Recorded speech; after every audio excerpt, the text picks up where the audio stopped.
Welcome to another edition of the Asset Back Podcast. I am your host, Andres Sandate. I am delighted to be joined today by Vadim Verkhoglyad. I hope I said that right. And if I didn't, I'll get it right by the end. But Vadim has joined us from dv01, and he is going to talk to us about the structured finance market, which is a $15-20 trillion market, and we're going to dive into a lot of the things that you do and talk about trends and the consumer.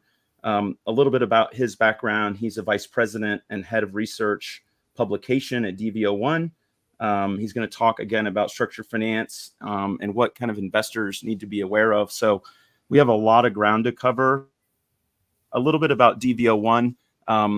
Vadim, to start would be helpful. So with that, welcome to the Asset Back Podcast. And I'm going to let you talk about your firm and a little bit about your background. Andres, thank you so much for having me. So dv01 is a data management platform, solution platform, and market intelligence platform for all things structured credit. We focus on anything that faces the consumer to some degree, whether that be mortgages, student loans, consumer unsecured, auto, you name it. And we offer kind of investors and issuers the full service gamut of really robust cutting edge tools for everything that they go through once they've made the loan to once the loan gets securitized. So unlike kind of the Bloombergs or in the indexes out there that are really made for the asset back market, which I would think of as the very last stage in the pipeline, once everything's ready to go, we have workflows that start much earlier than that, from the initial loan buying to tape cracking to warehouse management, kind of everything in between. And because we have this robust data set, we have portfolio data, we have platform data, we have things that don't make it to the securitized market. So we really have a good sense of what the overall trend is, not just what the securitized self-selected trend is. So we use that to create market intelligence, to talk about performance, to talk about cross-sector trends. And in some ways, because we actually have daily data, we have real-time information as well, which allowed us to publish the very first report when COVID came out on consumer credit performance. And we beat everybody by about a month. So we had our report out. I think lockdown started March 8th, 2020. We had our report out March 21st. Wow. Yeah. And data seems to just be driving our world these days. So we're going to talk a lot about that.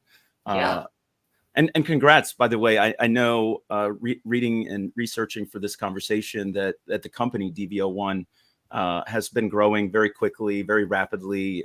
Was named a couple of years ago. Maybe it's now been 3 years to the one of the top 500 fastest growing companies in I think in the Deloitte technology list. Right.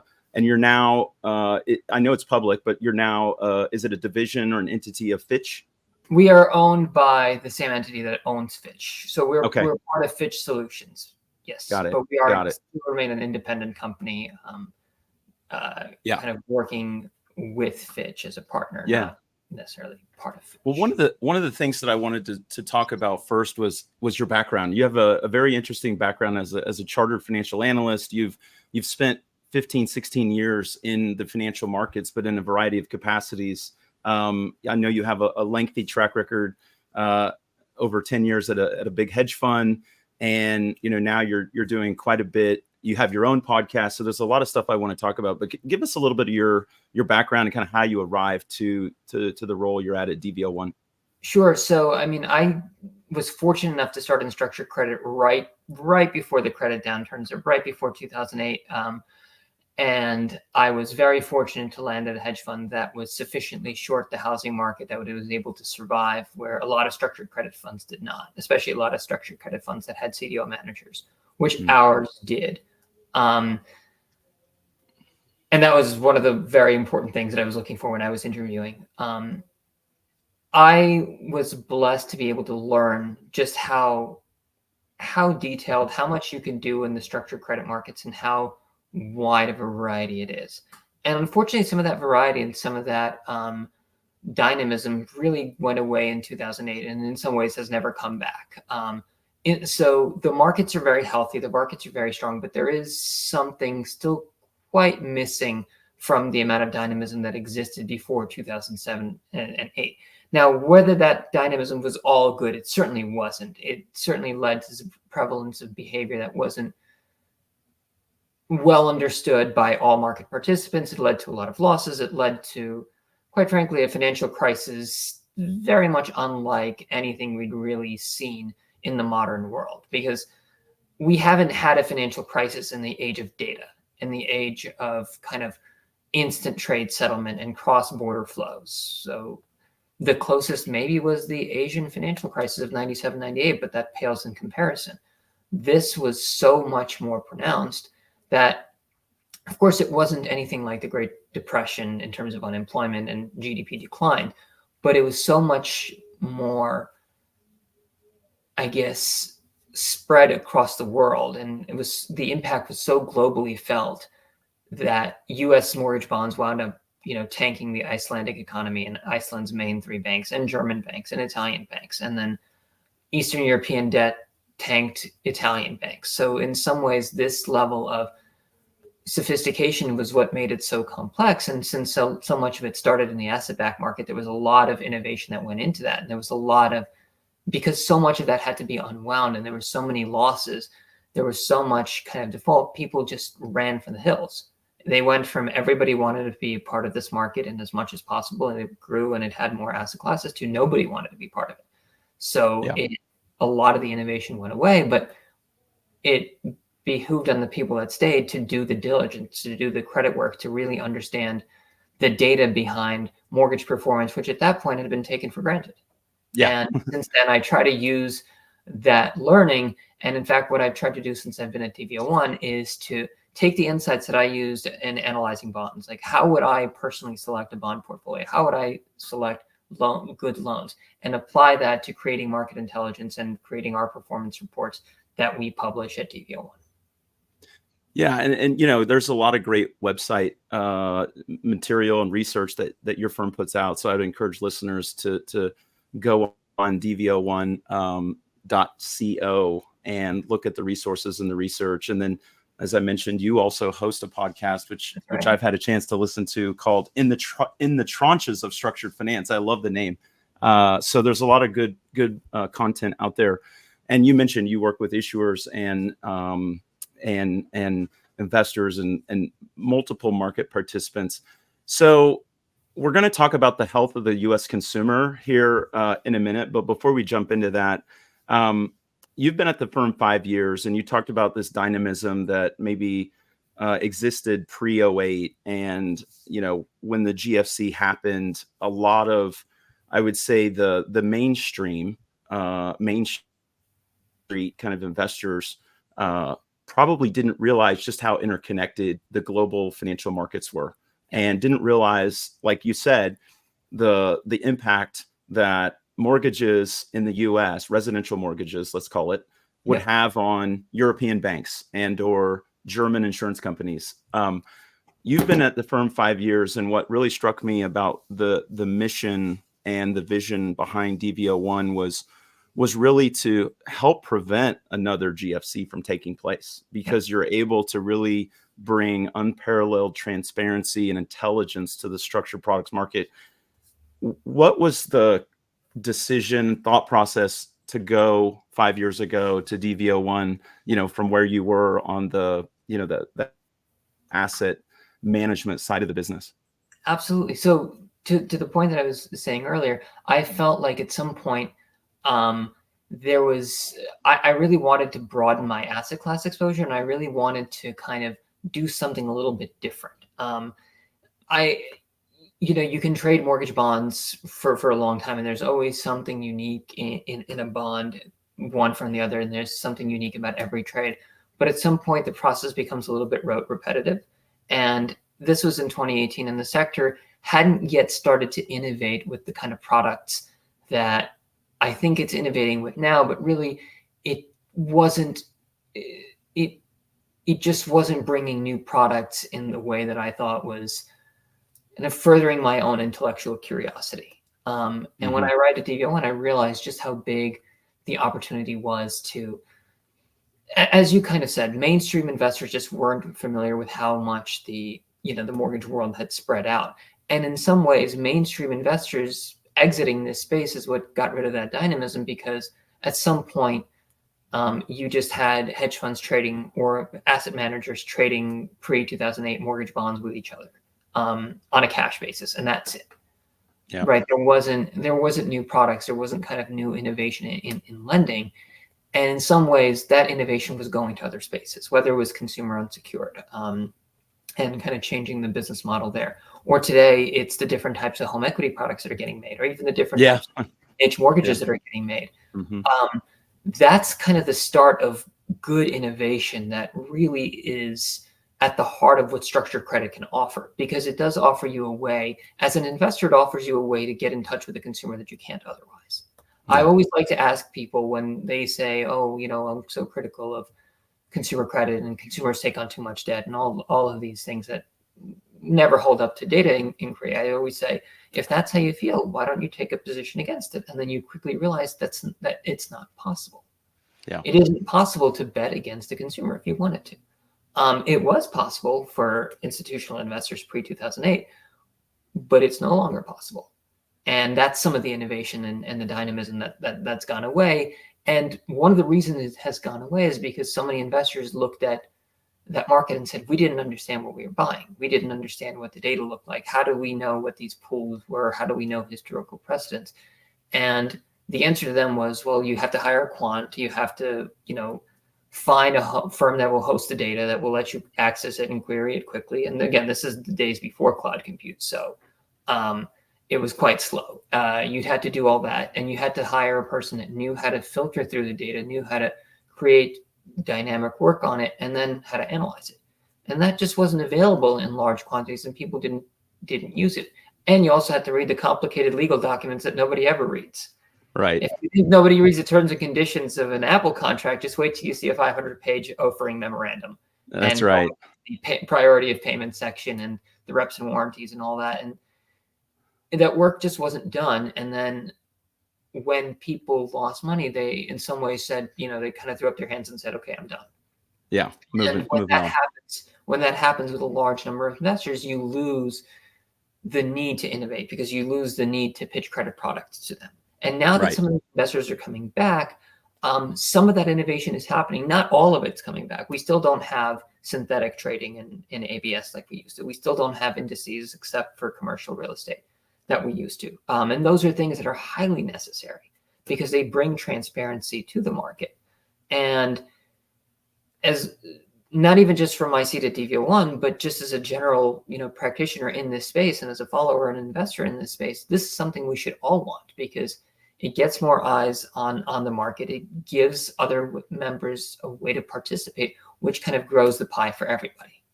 Yeah, brings transparency, liquidity. Well, one thing that I really liked, like I said, when I was reviewing, kind of preparing some of the questions, is the idea and sort of the genesis of the company was really born out of your founder's experience as a mortgage bond trader at Bear Stearns, and the inability to get loan level data and transparency. And so it's like that is often where innovation is born, by that personal experience, right? And now you're providing that. And I want to sort of put some numbers around this for perspective, because I'm and these numbers are straight from your website, but dv01 is providing information, let's call it data, loan level data and market intelligence, consumer ABS, RMBS. Is it 900 different securitizations? It's a 15, 20 trillion dollar. Yeah, well over 1,000. Yeah, and across 7 different markets, across multiple countries. And the thing that we try to do is we try to create a uniform work process. So if you're used to working in mortgages, and now somebody told you, hey, you want to buy these consumer unsecured or these student loans, and you go, well, I don't know where to start. Well, start here. It's the same process. You're looking at the same graphs. You're looking at the same performance. Everything is dynamic. It's all there, so that you don't have to feel like in our goal, you don't have to feel like you're behind the curve because somebody's built this workflow out that you haven't. And then you have to take 6 months to just get up the curve and get the courage to make your first investment. And so much of that is a technical process of getting the right, the right access to data. And if we can do anything to eliminate that barrier and shrink down that process so more people can participate, we consider ourselves to have done a great job. Yeah. Yeah. I mean, with a platform with 5 trillion of notional balance, 120 million loans, 900, now 1,000, you said, securitizations, there's clearly a lot of data that's out there. And I think, one thing that's really emerged in the conversations I'm having on the podcast is how important and how critical things like transparency and data and access to the right, software and really partners from an enterprise scale, if you're going to play in these markets, is. It's not just alpha, right? It's not just having the investment capability. It's also, risk is important, data is important, technology is important, and it's great to see these companies like yours and others, whether you call yourselves fintechs or not, like emerging to step in to provide the capabilities, that these asset managers and originators want. That's exactly right. And you hit the nail on the head, right? The question of alpha. Well, so alpha obviously comes from finding data sources and finding utility and getting more out of the data than other people can perhaps see. And this is exactly what we try to do. So on top of the general data that we get from issuers and we get from servicers, we layer upon it our own kind of analysis and our own market intelligence that allow people to gain that same access. And again, as I said, some of it's taken straight out of the playbook that I used to use on the buy side, or that other people here have experience in their investing career. So whether it's our non-QM prepayment model, which we built kind of from scratch just for the non-QM, the only model like that exists specifically focused on non-QM.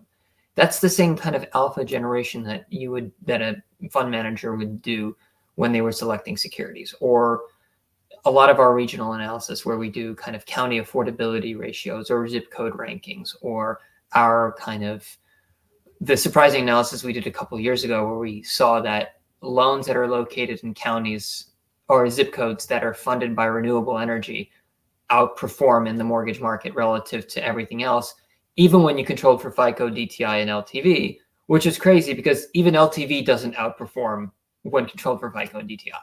So this is the way you generate alpha. It's in structured credit. It's through data. It's through data. And what we try to do is make that data equally accessible and available to everybody so that, hey, you can all use it if you need it. Yeah, fantastic. So that's our intro for folks listening. Covered a lot there in the first 15, 20 minutes, but I want to sort of pivot the conversation. I want to talk about the consumer. Let's talk about the U.S. consumer and their balance sheet. We're recording this, on May 16th. Today this week, there's been some interesting headlines, right? So just to sort of frame it up. So the Dow crossed 40,000. The April CPI numbers came in. The market responded favorably. They came in a little below expectations. But there's also this, sort of trifecta that I think the consumer potentially is starting to feel, and I'd love to get your reaction. And I know you're across a lot of different areas, from student loans, mortgages, auto. But, if you think about the cumulative effect of, elevated prices with inflation, higher rates, right? The environment that we've been experiencing, and then just elevated debt levels. And this kind of goes to you.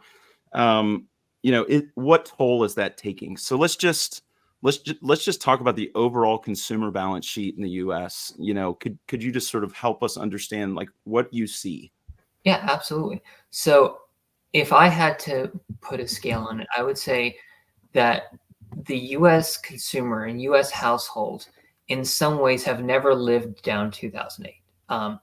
They were hit with a massive shock in 2008 that completely upended their balance sheets, upended their net worth, declined their home prices by a massive amount, and left them in dire straits from an unemployment perspective, from a wealth perspective, from really a certainty of life perspective. And they've spent the last part of the 16 years right-sizing that balance sheet and kind of being really diligent with their capital. And that process, in some ways, despite top-level headlines, that process only accelerated after COVID. So consumers have spent, consumers, for example, the debt to income ratio peaked for US consumers in 2008 at about 134% debt to income.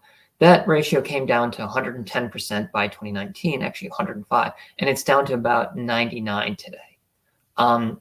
More importantly, what we've seen is since COVID, a lot of the gains and a lot of the more sustainable financial behaviors actually happen at the lower incomes. We've seen significantly higher wealth growth at the lower income cohorts across the board, not just real estate. Certainly real estate is a big factor there, but the lower incomes have also seen income growth. They've seen wage growth. They've seen the value of their assets, their financial assets increase. And they've actually enhanced those gains by also limiting their access to credit. So for instance, a lot of people talk about the fact that the credit card debt passed $1 trillion. And this is a big headline. And the natural inclination is to extrapolate that to say that lower income consumers are being stretched.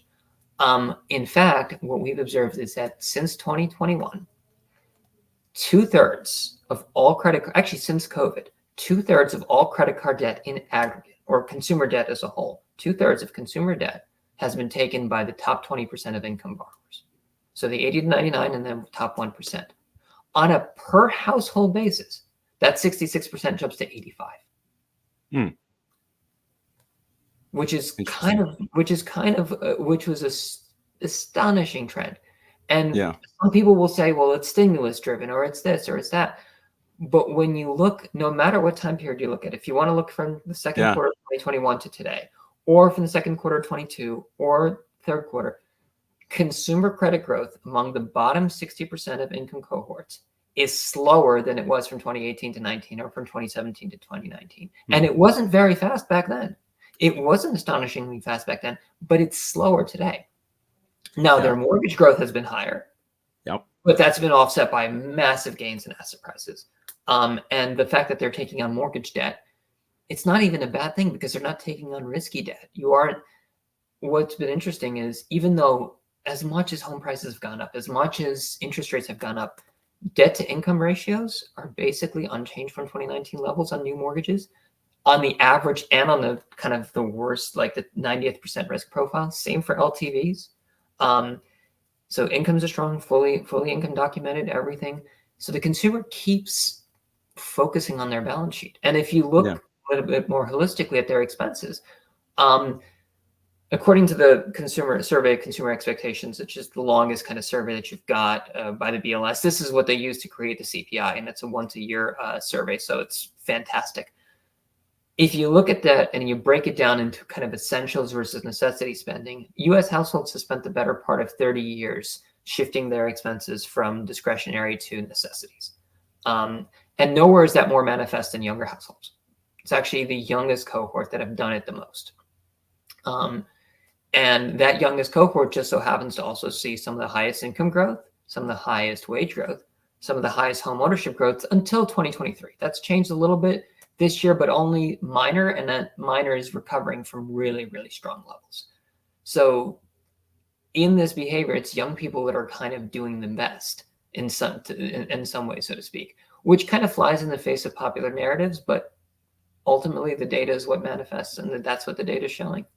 Yeah, it is. So let's talk about, let's dive into households. And again, we're gonna focus in the US.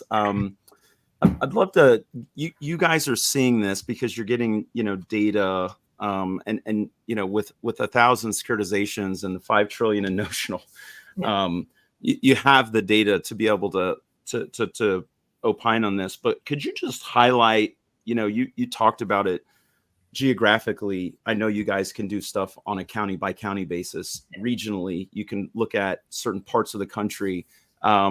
You can look at things like prepayments and modifications. Help educate us about like households around some of those different dynamics and what, what's the data telling you? It's interesting you mentioned that because one trend, we've generally been positive U.S. consumers at dv01 for a number of years, and I've personally been positive U.S. consumers really since 2009. The one trend that is recently emerging, and this is really manifest over the past 9 months or so, is just how much the increase in insurance costs are starting to eat into household balance sheets. Yeah. Because I often think that insurance is the forgotten fourth portion of mortgage payment of the household payment, and forgotten because for a long time it was just a sleepy payment that nobody paid attention to. What's interesting is of all the 4 categories, the principal, the interest, the taxes, the insurance is the only one of those payments that hits existing homeowners worse than new buyers. Because if you're a new buyer, you're qualifying based on today's insurance rates. So everything that's gone on with climate change, with natural disasters and all that, that's being priced in. And you know this when you're buying the house. So if you thought your insurance premium would be $1,000 a month and it's going to be $2,500, you're not buying the house. Mm-hmm. Right? You're buying a different house. You have to. Yeah. But if you're an existing homeowner, you don't have an option. You don't get to say, "Oh, I'm not paying it." Well, if you're not paying it, you don't get insurance. And what's been crazy is just how much those premiums have risen. And more importantly than the aggregate is how they've risen in certain areas. Yeah.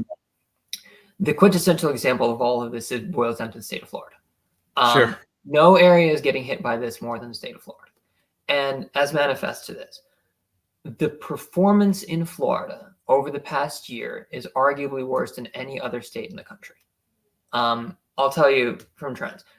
In the consumer unsecured space, which is one of our largest universe, Florida had the lowest, what we call impairment rate, which is the percentage of all consumer unsecured loans where the borrower is not making their full payment. Whether they're delinquent or they're on a modification, what's your non-payment rate? As recently as the spring of 2023, Florida had the lowest of all major regions. So not every state, because some states just don't have enough loans. But of all the major regions that we classify, Florida had the lowest impairment rate. Today, it's got the second highest. Wow. Yeah. Now, you could say this is just on consumer unsecured. But when you look at the TransUnion data, right, where they publish data across, and they do it by sector across the aggregate, Florida's growth in bank card delinquency rate is more than double the national average. It's the second highest state in the country. Auto loans, subprime auto, same thing.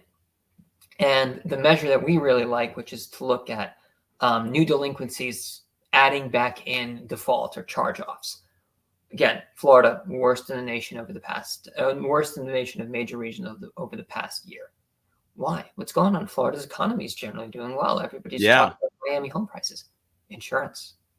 Because Florida insurance rates have, according to the Institute of the III, which is the Institute of Insurance Investors, Florida homeowner insurance premiums have tripled over the past 4 years. Wow. Yeah. So that's it's having, like you said, it's having a big impact. But let's number, just to paint some numbers on it, because this would boggled my mind. If you compare the amount of that the homeowner's insurance premium has gone up in Florida, it's the equivalent of taking Florida from a no state income tax to an 8% state income tax state. You don't hear that a lot. That's because because it's hard to imagine numbers when people say triple and all that. That's the equivalent, except that you're not getting the tax write-off. You're not getting, whatever else goes into state income tax, because Florida's property tax is some of the highest in the nation. But that's how much the premiums have gone up, and it's not like they're going to shrink. No, I can't think of the last time somebody sent me an insurance bill and said, "Oh, your rate went down." It just, it doesn't happen. So that's really interesting. Anything else that you could talk about from a household's perspective that, when looking at the data and providing research and, writing and putting content out, that Florida is a fantastic example and it's quite interesting. Are there other, whether it's around modifications or delinquencies or DTI, or it's a specific asset class, maybe student loans or just other areas that are important to the structured finance marketplace, but even just writ large, people that are asset-backed investors or asset-based investors? Absolutely. I think what's important to keep in mind to people is that we in financial markets, we like to think quarter to quarter for equity investors, month to month for structured credit investors. But that's how we think about updating our portfolios. When we think about the way that we make decisions or the way that we come about our investment process, that's formed over the course of years. Like it's our investment philosophy. We form it over experience. We we do all of this. We don't change our thinking entirely on a dime. The way that we approach investing, we build it over decades. And this idea of like decision making as a rapid process where people rapidly respond, it just doesn't happen. This is the reason why you typically see credit cycles take a long time. Consider that the previous credit cycle, end to end, you started seeing credit loosening in 1999 maybe, and in 2000, really after the kind of Asian financial crisis, and you saw it loosen for 8-9 years until 2008. And then it contracted for 6-7 years. Typically credit cycles, they last a decade or more. We had an end-to-end credit cycle in 2.5 years. We had really decent credit in 2019, completely shut off credit in 2020 because of COVID. Record, not record low, not 2005, 2006, but like really significantly open credit markets in 2021 and closed again in 2022. That's a really fast time for that to happen. That's faster than companies and individuals make wholesale decisions about their balance sheet. Yeah. They can take on a loan that's not wholesale thinking about your balance sheet, but people don't think that quickly. So when that happens, you have a situation where both investors and issuers and borrowers, some segment of it, whether it's 5%, 10%, 15%, that shouldn't have taken the loan, or that loan shouldn't have been made. And it just so happens that those 15% of loans, that tail has been wagging the dog in terms of performance over the past kind of couple of years. The way we manifest that, consumer unsecured, the NPL sector, has had its kind of worst 2 years in the sector's history. And the sector's not very old, so that doesn't say a lot, but it has had a terrible 22 and 23 from credit performance. But when you subsegment that, the top end, what they call the top grades, what we call top grades, that's our own classification that we offer to all investors, makes up about 60% of the overall issuance, up to 70% in 2023. It's performed fine. It's basically back to pre-COVID levels, had record performance, of course, in 2021. And when you adjust for the higher interest rates, the ROIs are great. The ROIs are pretty close to record highs for the early 23 production. You look at the bottom grades, which is 5% of origination, they fell off a cliff. Yeah. The ROIs went negative, or they haven't went negative yet, but they're going to go negative. That's pretty telling. And looking at that broader, right, because we like to take in as much data as we can. When you look at TransUnion data, for example, they look at aggregate credit cards and they say, hey, aggregate credit card rates, the delinquency rates are up like 1% or 1.5% on a year-over-year basis. The top 70% of that universe, prime, super prime, and basically everything above near prime, that's 70% origination, the delinquencies haven't changed. And subprime are up a huge amount, but subprime is 10%. So you have the tail wagging the dog very much. That's not unexpected behavior when you have kind of a risk-on environment that you had in 2021. So what's happened is we've had a rapid credit cycle that's coupled with what I would say is a detachment from willingness to pay. Because you've had inflation, because you've had so much economic uncertainty around prices, around household prices especially, gas prices, car prices, home prices. These are things that hit consumers right in the balance sheet and the pocketbook very, very hard. So if you were on the edge and you're seeing this inflation and you're seeing the headlines, in mass media around inflation, you're going to really think about what you're paying. And you may not be paying that credit card. You may not be paying that unsecured loan. And when you have a significant amount of borrowers that, when you have significant behavior in that 10 or 15%, it's enough to move up the aggregate. So everybody writes about the aggregate and they say, this is what's happening. Things are getting bad. Things are not getting bad. The things are getting really bad for the worst borrowers. All the more reason why I think what I would encapsulate what you just said, a rapid credit cycle with 2 years. Yeah. Like this 21, 22, contrast that with 8-9 year cycles prior to, and going back in time. Yeah. That's why I would presume, not put words in your mouth, but if I'm an issuer, if I'm a lender, if I'm or a borrower, if I'm an investor in the structured finance space, I have to have real-time broad data. in order to make decisions, right? Because like you said, there's so many subtleties between the different not only the asset classes but geographies, but there's so many variables, and I think you illuminated that. So it's really fascinating. I want to talk about I want to talk a little bit about the student loan market, because I think as we head into November, and we've seen a lot of headlines about student loans and loan forgiveness, and we're not going to get into the politics of it, but I'm just curious. You talk a lot about that in the research, and I'm just, this isn't the biggest market, but it gets a lot of headlines. It is important. I want to ask you a little bit about the student loan and maybe just more broadly, like the consumer. You talked about credit cards, but the you take out the mortgage, you take out the auto, like, give us a feel for sort of those two areas, Absolutely. and what the data is showing. And it's great you're asking, because we actually have a research piece coming out next week that dives very deeply into student loan behavior since the third quarter of 2023. Yeah, because if you talk about what you just said is like the expectation that they're not going to have to pay it back. Like I'm seeing that, like, not firsthand personally. I paid my student loans back, but like, again, we're not going to get into politics, but the behavior and the psychology of the consumer, it just feels different. Oh yeah. So, I mean, if you remember, there was a lot of headlines that were coming out that like aggregate credit performance is going to suffer because people have to pay back their loans.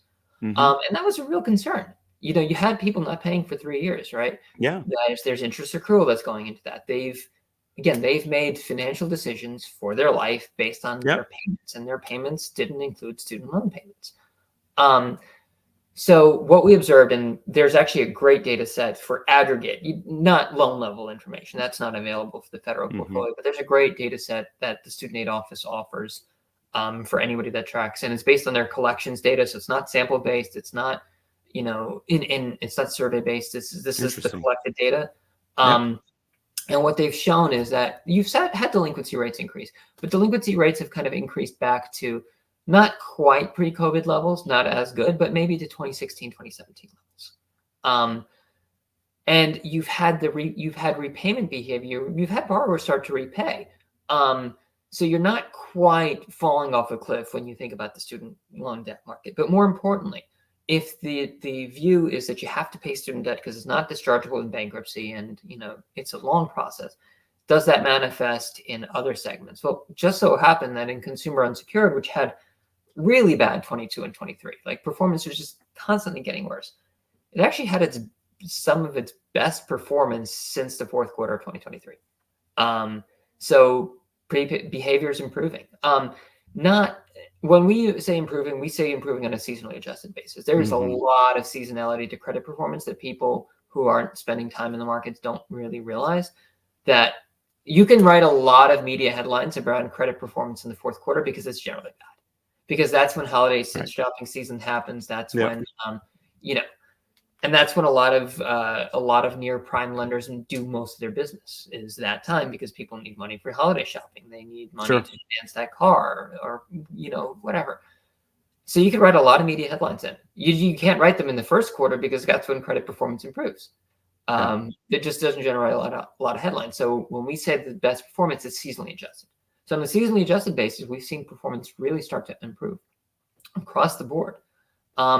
That's a combination thing. So that's a combination tighter credit underwriting, no question. But that's also a combination of the worst of the worst, the worst of the borrowers that were going to default. A lot of them have done so. And we're starting to see kind of that tail end of it not be nearly as bad. And I think the most important thing to keep in mind when we think, Andreas, about the consumer balance sheet, 70% of it's mortgages. 70% of the consumer debt is mortgage. If we add home equity to that mortgage, it's getting closer to 75.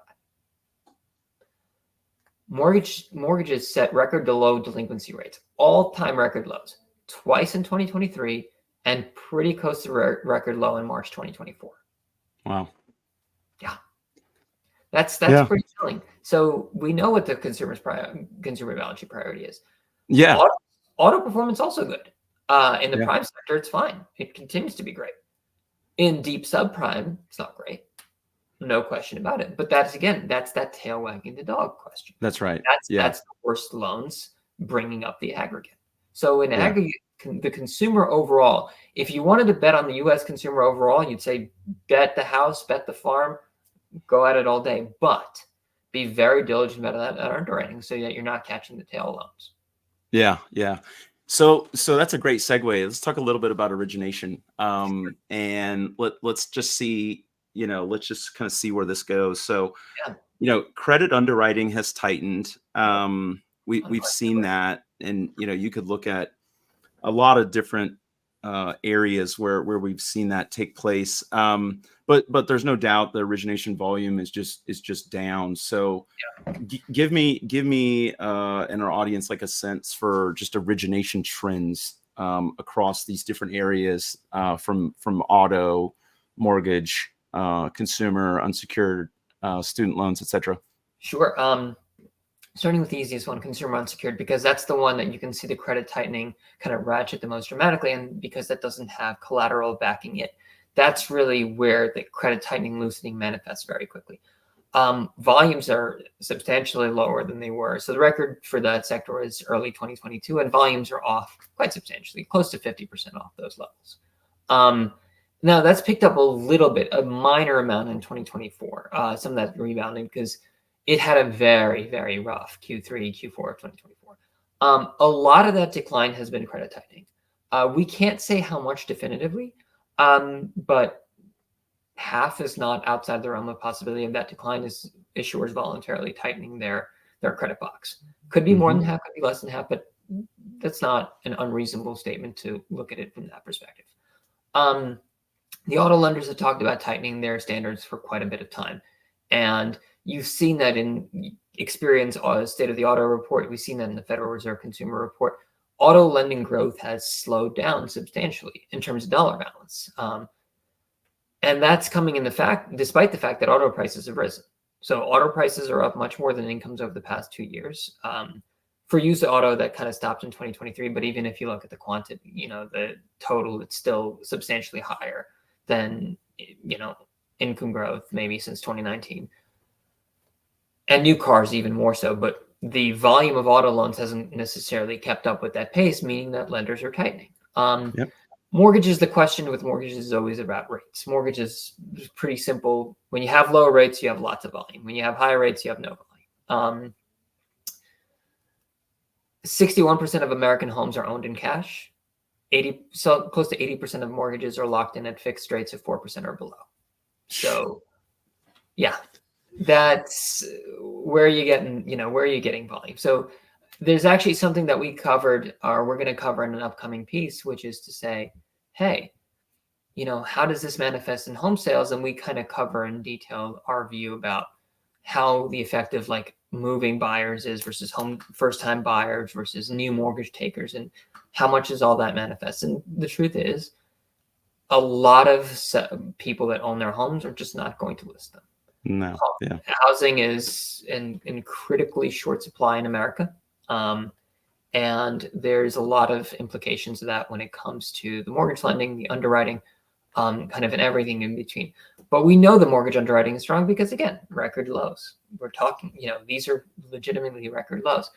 And we never saw, despite the fact that, people talk about record home equity today. Everybody forgets we hit record home equity in 2017. And every year since then, we've just been piling on top of that record. And ironically enough, since 2017, the percentage of cash that's been extracted from home equity values actually dropped every single year. So there is home equity lending happening. It's just happening against the backdrop of trillions of home equity available. Yeah.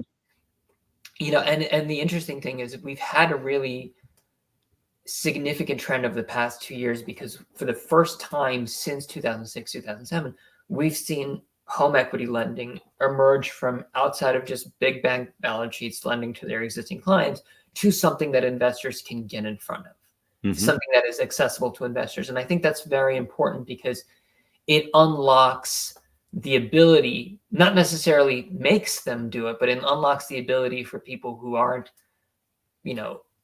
don't have a $200,000 checking account at JP Morgan, who have a personal relationship with the banker that's going to offer them a prime minus 25 basis point loan, which was the staple of home equity lending after 2008, to something that is a little bit more broad-based, especially with products like home equity inclusion, which isn't a loan, but is a kind of a shared appreciation process. It gives people the availability of that kind of credit. Maybe it's to refinance credit cards, which have seen APR growth that is quite frankly astounding over the past 2.5 years, or the past 2 years to be exact. It gives them a little bit more optionality. Yeah. Based on the trends, we're not seeing that they're going to uptake it all that much. We'll see billions of lending against tens of trillions of home equity. So it's still going to be a drop in the bucket, but it's important because it's more and more dynamism in the sector, and it draws more and more attention to the sector, which gives us the ability to introduce new products and new lending types and new security types, which again kind of grows the pie for everybody. Yeah, I mean, it's another lever for the consumer to potentially pull. Hopefully they're educated and informed and et cetera. But it is kind of goes back to that point on dynamism that you talked about. I want to shift gears and talk about demographics. Gen Z, you talked about younger consumers. So let's start with them and the debt management, if that's the right word, like how that type of household or that demographic, if we start there, how is that mindset, how's the data proving out like different than say Gen X, Y, and other generations? Gen Z got a harsh economic reality from the absolute decimation of balance sheets that millennials experienced coming out of college. Millennials were absolutely crushed by the 2008 financial crisis, worse than any other generation by a metric mile. They lost some of their best income earning potential because of the kind of 3 or 4 or 5 lost years of wage growth from 2008 to 2012, 2013. They got ratcheted with record student loan debt because a lot of them had to ride out the crisis by upskilling in undergraduate, but really especially in graduate degrees. And unfortunately, some of those borrowers went to for-profit institutions that wholesale failed them. They lost access to home ownership. They lost access to economic opportunity, and they really had a tough time for a number of years. We've started to see the millennial balance sheets come back over the past few years, but this is mostly repairing the damage that's been done. Some of that will take years to unwind. It's why you still have such low home ownership rates for people above age 20, like maybe 28, 29 to early 40s. You have a depressed rate of home ownership. You have an elevated rate of people living at home, etc. That with a social media landscape and the media landscape that we have today is a lesson that Gen Z took very, very much to heart. And we see that in a number of ways. Gen Z made a wholesale transition starting at age 18 to their decisions in college, to their decisions out of college, to their decisions about asset ownership. Starting in college, they made a wholesale shift into what degrees they take. We've seen a massive uptake over the past 10 years in degrees that I would call earning degrees.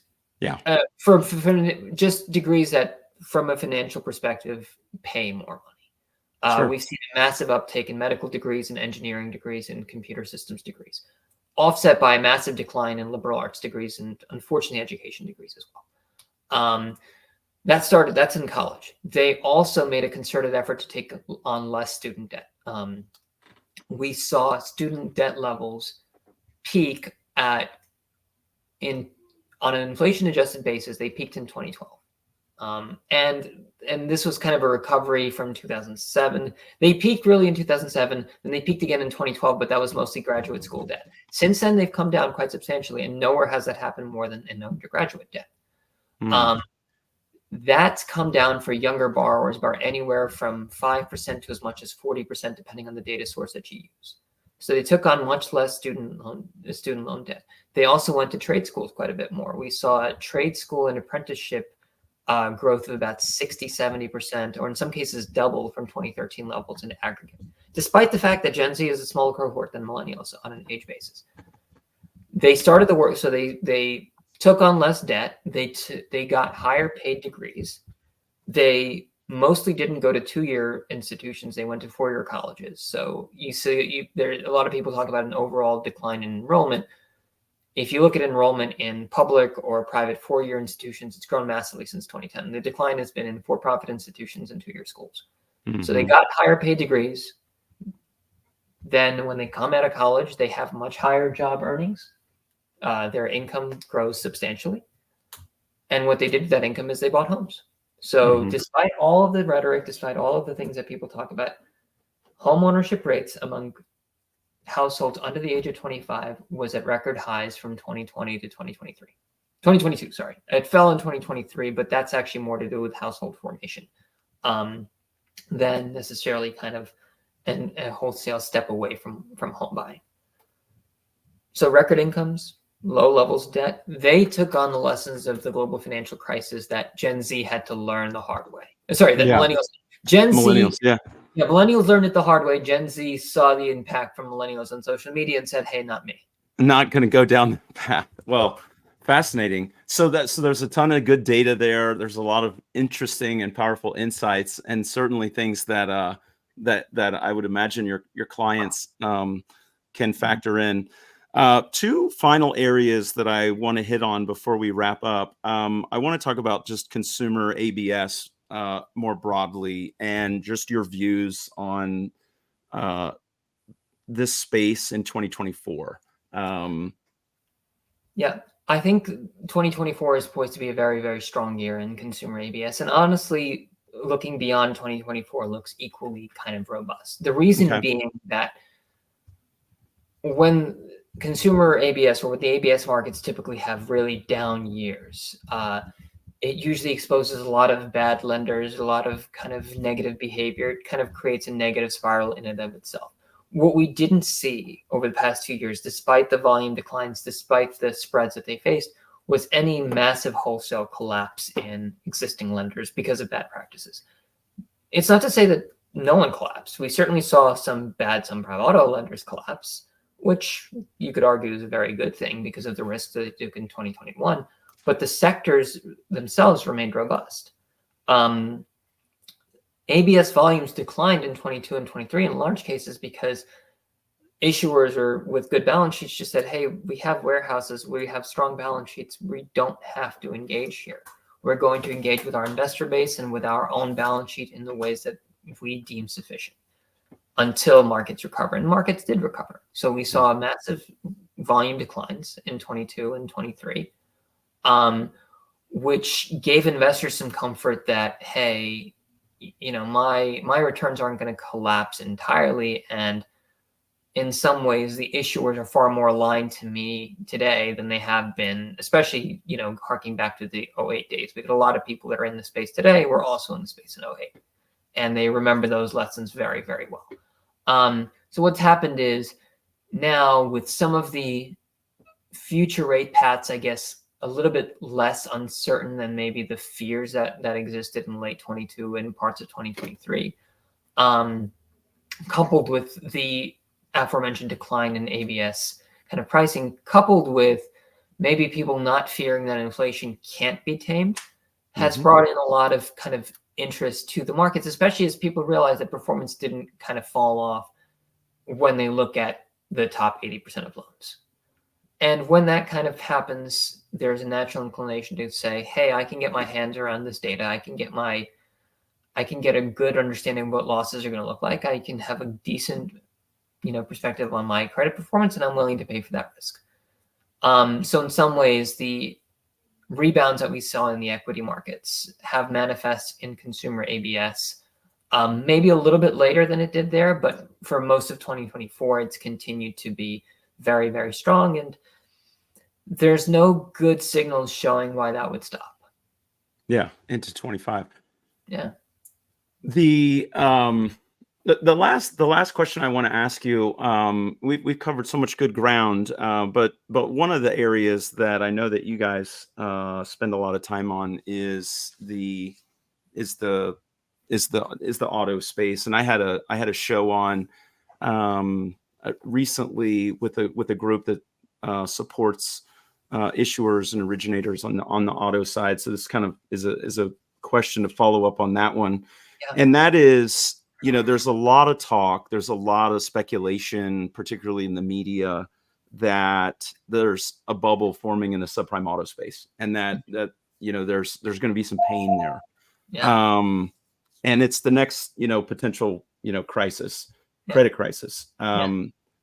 But also that probably has some unintended consequences, I'm Mhm. thinking, Oh, in that narrative. So what are you seeing? What is the data? Fairly specific question, but I think a good one for us to wrap up on. No, I think it's a great one. The great thing about having a little bit of historical perspective is that this is the exact same narrative that people were talking about in 2019 when they all said that subprime auto would be the next crisis. And right before 2019 was 2015. And everybody swore up and down. In 2015, it's when Santander had to sell off their lending club or their various consumer unsecured loans, and subprime auto performance wasn't doing very well. And everybody swore that this was going to be the next '08. And then in 2019, again, when performance got a little bit bad, they also said the same thing. Subprime auto is an asset class that gets so much bad rep because of the term subprime. Because 2008 still lives in people's minds. In some cases, people think that 2008 was last week, and they don't think it's 16 years ago, which is what they should think. So subprime auto is the most quintessential example of the tail wagging the dog, because you had a few lenders engage in such bad lending practices that they had no choice but to collapse. The UATs of the world had no choice because their performance was just unsustainable.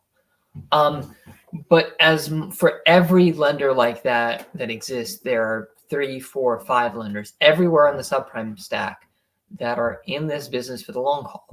They view the ABS market as a fundamental part of their business of operations. Now, it's not to say that they didn't make bad loans in 21 and 22. They certainly did.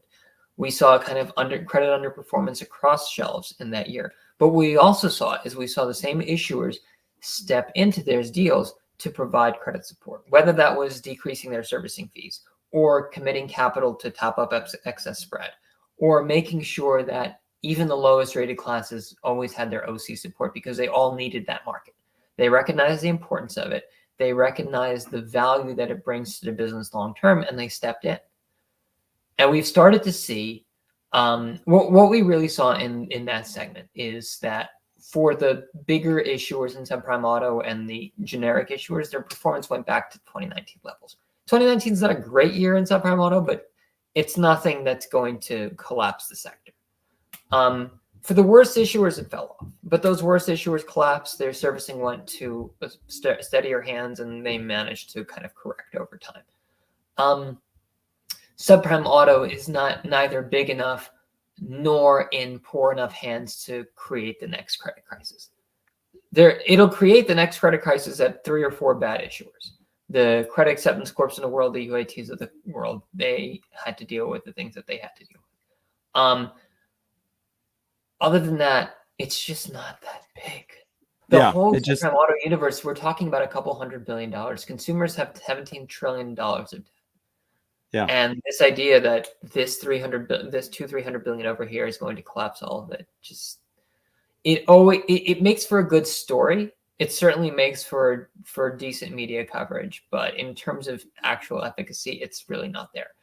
And when you read a more comprehensive auto report, like for example the Experian report that I mentioned earlier, what it's showing is that a lot of the reason that subprime auto why that some of those worst lenders were able to do what they were doing is because traditional auto lenders took a big step back in parts of 21 and 2022 by tightening their standards, by raising overall APRs, by capping the amount that they're lending, the balance, despite the fact that auto prices were going up as part of credit tightening. And a lot of that manifested in good performance in 2023. Whether they loosen the books completely in 24 is unknown, but there is certainly the capacity for them to do so, given the fact that used auto prices have fallen that incomes are still strong on a real basis and on a nominal basis, and the fact that you've seen existing issuers step in to support their own platforms, coupled with, of course, spread tightening. Yeah. Yeah. Well, when you have a 15-20 trillion dollar market in structured finance and growing, and you know, the reality is this is what is power and what powers, the economy in the US. I mean, consumer, auto, residential mortgages, et cetera. And it's one of the reasons why I thought the podcast was so important to put out there. And I'm sure, you find that the opportunity to write research and publish constantly changing just because of the massive, not only size of the market, but also just the dynamism, to use a word that you brought up earlier. We're going to leave it there for today. I think there's a lot more that we could cover in a future conversation. I'd love to have you back on, Vadim, but I thought we covered a lot of good ground, and I really do appreciate you. So for my guests, how can they engage with you and dv01? What's the best way for them to follow your work and to follow the research that you're putting out? Absolutely. And Andres, thank you so much for having me on. It's been a pleasure. Yeah. It's been a great conversation. All of our research, fortunately, is free of charge that anybody can access. Just go to dv01-.co and click on the research section there. That's all accessible. Our data and platform, all of that, the reason we designed it to be accessible to investors is because it is. You can reach out to our sales team, sales@dv01.co. Our web app, our product is designed to be for investors. In a lot of cases, we do have kind of free subscriptions for a lot of products that we do have. So we have our research that's always free of charge. Our podcasts are always free of charge. And our general offering in many cases for certain investors is free of charge. So just reach out to our sales team, sales@dv01.co, and let us know how we can help you. Yeah, fantastic. Well, Vadim Verkhoglyad, Yes. VP, Head of Research Publication at dv01. A very interesting conversation today. I want to thank you for joining me on the Asset Back podcast, and I look forward to having you back in the near future. I would love to come back as soon as you'll have me. Take care and have a great afternoon. Take care. Bye-bye. Bye-bye.